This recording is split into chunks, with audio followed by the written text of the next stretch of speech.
The Bills are, I know they're going to stay in the conversation of one of the better AFC teams, but the way they're built and the way they play, again, I'll say it like I've always said it. I don't know if that's Super Bowl caliber, and that's what I worry about. And, we can dive into it more, but I think they're a team that needs to maybe look at doing something at the trade deadline here. We do apologize to the homies. Yeah. We didn't have sound for some of the start of that. Is that right? We're back now. Damn. Okay. Yeah. That was such a good rant. It was really good. Yeah. People will hear it eventually. Some of the people in the chat were blaming Pete. Yeah. By the way. Yeah, but Pete's not here today. He's not so here, so you got to actually give him a little grace. You on can this blame one. the older guy named Matt Casey who doesn't know how to press the sound button yet, so he's just learning. But we're back. And listen, I mean, let's go back to the good with the Falcons, and let's talk about the Bills going into a bye week, because they're going to have some things that they got to work on. Right. With the Falcons, and you texted this, you're like, we got to track the play action. Yeah, right. So 9 dropbacks in play action. Penix was 5 of 6 on those dropbacks, which you think of that, okay, but what is it? What does all that mean? He averaged almost 15 yards per attempt. Yes. So when they go play action, he is comfortable throwing howitzers down the field. He also had an 8-yard scramble on one of the dropbacks. So all the space it created, it's Michael Penix. It's not Lamar Jackson. He had all that space to run. So why do you think play action, he's so comfortable in play action? Because he looks mechanically even smoother in play action. He does. And, of course, why wouldn't you want to do it more? And we've been here talking about why don't you do it more? Zach Robinson, the OC, he came from the Rams. So they're the masters at play action pass. So you and I have always been like, why are they not doing that? And you have Bijan Robinson. You got one of the best run games in football. It's the number one thing everybody worries about when they play Atlanta is going, oh, no, their O-line's good and Bijan Robinson. What do we do off of that? So it's good to see them doing more of this. I would sit here and go, they could have even done more last night. They could have. Now, one, he's got a big arm. Right? So he can take advantage of play action passes for the most part are usually more aggressive and down the field. So he's going to be able to, make those throws. And a guy like him, he can make them with ease. He doesn't have to give it the old steroid grunt to throw a 25-yard laser, right? His hands are gigantic, his arms are long as hell, and he can throw those type of balls without very little effort. The other reason I like this and why I love it for young quarterbacks, and you've heard me say this before, it opens up the field. For all the reasons you talked about. One, usually there's a lot of space for the quarterback between the line of scrimmage and where he is after the play action fake. So you feel protected, you feel good. You can usually, now because you're so far behind everything, you can see lanes if you have to move to the point you brought up, right? So that's good. And then within that, think about it. Oh, we fake it to Bijan. The linebackers run up. Oh no. And then they have to turn around. So that space that's created between them and the third level of safeties is now so open as well. It's great sight lines for a quarterback. It's like, oh, wow, it doesn't feel like they have 11 guys out there on the defensive side of the ball. And I think that is why I want to see them dial it up more. And, hey, they're still missing a speed element on their passing offense, right? They need Darnell Mooney back. If they get him back and then continue down this path of play action, watch out. They're going to be scary. Right? But nonetheless, I still think these are good ways to do it with Drake London, who's so big and physical and knows how to work routes, and now you give him time off the play action, he's going to almost be impossible to cover in those type of situations. Really good night for the Falcons offense and really good night for their defense as well, which kind of transitions us to the Bills offense in this. I mean, Josh Allen, 15 of 26, 180 yards. He throws the 2 touchdowns. He throws 2 picks. Jeff Ulbrich has these guys rolling right now, and there's a lot of young guys on this defense as well. A lot of young guys. Ulbrich, we know, is Seattle's scheme, but then with Raheem, it's a little bit of Raheem concoction. It's not totally what Ulbrich did with the Jets, right? I think there's a little more to their defense. Because Raheem, sure, he was in Tampa, and Tampa 2 became Seattle 3. That's what it is. If everybody just wants to know the base story of it, that's what it is. Pete Carroll, he hired Gus Bradley. He was down there in Tampa with us.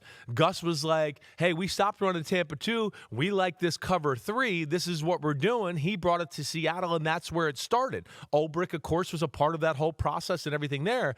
But Raheem grew his defense in times when he was in L.A. and there. And it became more versatile and more schematically advanced. So I think between that and what Ulbrich does, it's a great combination. And I think the number one thing that jumps out to me about Atlanta, watching them in a standalone game, first off, it's arguably the fastest defense in football. That's the one thing you saw right away. I think Josh Allen very early in the game went, whoa. Me scrambling, me buying time. Yeah. Like, I better watch out. I better get down. Like, there was a few times I thought early in the game where he tried to move, and he was just like, whoa, they got on me so quick. Let me just go limp and go down because I'm going to get caught in a bad spot here, right? So that jumps out to me. And, of course, they got some young talent and a lot of versatility up front with I think, an underrated secondary when it's all said and done. And they got it going. And I don't know, does people realize that Atlanta's the #1 defense in football and the #2 offense in football? I mean, to me here, it's like they're a team that's tip of the iceberg, could be watch out here as we go forward. And they're not that healthy, like you just said. I mean, Right. they're clearly missing their speed element in Darnell Mooney. They've had injuries on the offensive line. Right. They're playing a lot of young players on this defense. They are. That can be Jekyll And one of their Hyde. good ones wasn't out there last night in Billy Bowman, right? Right, Who I think is exactly. another guy where I go, 3 rockets up his ass, flies around, kamikaze, fits exactly how they want to play in Atlanta. And to your point about the hybrid of Raheem and Ulbrich, it seems like what they like to do is they'll throw in man coverage when it's a long down and distance. Yes. It's like so they ran cover 1 8 times last night of the 57 defensive snaps, which isn't a ton, but they like to do it on 2nd and 10, 1st and 10, or 3rd and 10. They don't like doing it when there's a short amount of distance to go. Yeah. So it almost put them in more aggressive spots, and they trusted their guys to get it done. I think you do that maybe for 3 reasons, let's say. One, I think for the second week in a row, we saw teams going passing situations like, screw the Bills. They're not that scary at receiver. We'll man them up, just like the Patriots did. Keon Coleman couldn't get anything. Nothing. A.J. Terrell is one of the better cornerbacks in football that nobody really knows and doesn't get put up in that stratosphere. I think there's that. I think the other element within them doing that, especially against Buffalo, is like if you play zone and you rush 4 or 5, and you rush 4 especially, he's going to buy time and he's going to manipulate the zone and find the completion. I think they took the approach last night of like, let's send 5, let's play man-to-man, let's not let him run. We believe our pass rushers and some of the stuff, drop 1, blitz 1, drop 1, blitz 2, and how we orchestrate that. I thought they did a good job a few times of kind of exposing the protection of the Bills, and they had a good knock or beat on that as well. And I think they took that approach. Like, we think we can cover him, and we're not going to let Allen sit back there all day. And they got after him, and I was thoroughly impressed with the game plan on both sides of the ball. You're absolutely right, Chris. The numbers passed the eye test. So the Bills had 38 pass plays. The Falcons blitzed on 61% of those pass plays. But it was all really simulated pressures, the 4-man rush where you bring somebody, you overload, or on 57% of them it was just a 5-man rush. Yeah. So they never kind of went for it, really. They weren't like, okay, here comes 7, and you got to just get the ball out. They went with more of what you said, kind of trying to fool them a little bit. He trying to do that. And I think, everybody knows that listens to my pod, I'm always a guy that I don't love the 5-man pressure. Yeah.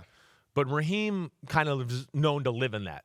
And Atlanta, I don't think, is going to change off of that. Raheem, they're a zone team for the most part, like you've explained, that will dabble in man, and they're unbelievable. I know how Raheem teaches it. They teach route reading. That's what they do. Hey, if this guy goes in, the number 2 receiver is going to go out, and the number 3 receiver is going to do this off of it. So they're really good and well-schooled in that department. They're not terribly big up front, right? They're more created on chaos, and I think that's why they rush 5 a lot. 1, they don't want the quarterback to have all day, but 2, they know that they're the type that our 4 big defensive linemen can just hold down the fort in the run game. No, they usually know they got to bring another guy in there to stop some of the run game stuff and all that, and they're one of the few teams that can pull it off on a regular basis where I don't complain about it a whole lot. So clearly you agree with Michael Penix, who said the Falcons are legit. I think it's official. The blemish everybody's going to look at to go is the Carolina game. And yes, he played horrible, and the game's a little misleading too. Yeah, it was 30-0, right? But it wasn't like Carolina's offense played good. It was more Michael Penix, mistakes on the offensive side of the ball, missed field goal. They did a lot of dumb stuff that day. But yes, I believe we're going, after what I saw last night, on a trajectory of watch out for Atlanta. And to the point where I say it and I go, gosh, I thought Tampa might run away with this 2 weeks ago, to now I go, no, Atlanta ain't going anywhere. Like, Tampa's going to have to stay on the gas pedal a little bit because I get the sense that the Falcons are only going to get better. This is a jump-off spot. This is only going to make Michael Penix feel better. I think they're going to look at the film and go, why aren't we calling play action pass more? And the defense is only going to stick their chest out more too. So, yeah, I'm pretty pumped about the Atlanta Falcons, what do I want to say? Future, I guess, is what I'm looking for. Trying to enter the upper echelons. The upper echelons. Yeah. They're trying to get there. Their best. Right. The Bills, on the other hand, despite back-to-back losses, they're still +3. They are +300 now to be the number 1 seed in the AFC. That is via DraftKings. So crazy. Yeah, they got things to work on in the bye week. But the problem is, I don't know, work on is the right. It's just kind of their personnel is what it is on defense. That's what you worry about. You worry about that, and I sit here again and still go. I'd love to see one more receiver that could really just fly and make something happen on the offense. I still think they're one weapon short. I can't believe I'm saying it, but I am. I like the Bills, but as you saw in my text messages last night, I still think it's all too Josh Allen-centric. The whole team and how they play, even on defense, is revolved around Josh Allen. It's all about, can you get the lead for us, Josh Allen, so we don't have to play run defense, and now we can play Sean McDermott crazy pass defenses and do that off of it, right? And that's just, it's too hard to win like that week in and week out in the NFL. And we sit here after 6 weeks and I go, has they really played a really awesome game yet? Why are we so pro-Bills? Again, it's back to our quarterback thing.